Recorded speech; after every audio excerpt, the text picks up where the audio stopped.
بسم الله الرحمن الرحيم يسبح لله ما في السماوات وما في الأرض الملك القدوس العزيز الحكيم هو الذي بعث في الأميين رسولا منهم يتلو عليهم آياته ويزكيهم ويعلمهم الكتاب والحكمة وإن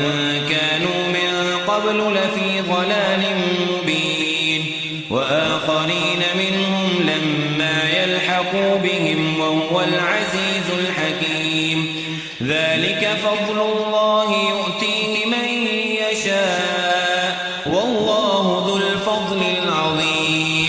مثل الذين حملوا التوراة ثم لم يحملوها كمثل الحمار يحمل أسفارا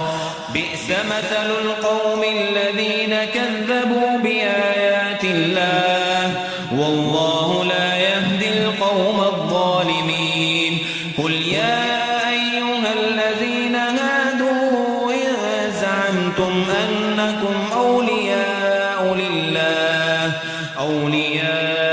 لله من دون الناس فتمنوا الموت إن كنتم صادقين ولا يتمنونه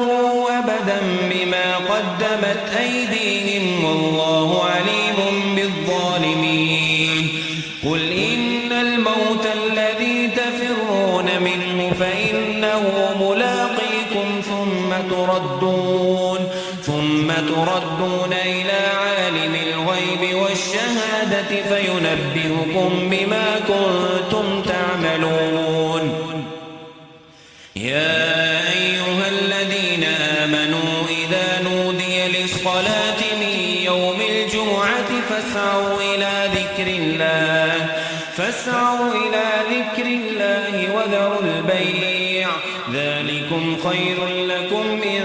كنتم تعلمون فإذا قضيت الصلاة فانتشروا في الأرض وابتغوا من فضل الله واذكروا الله كثيرا لعلكم تفلحون وإذا رأوا تجارة أو لهوا انفضوا إليها وتركوك قائما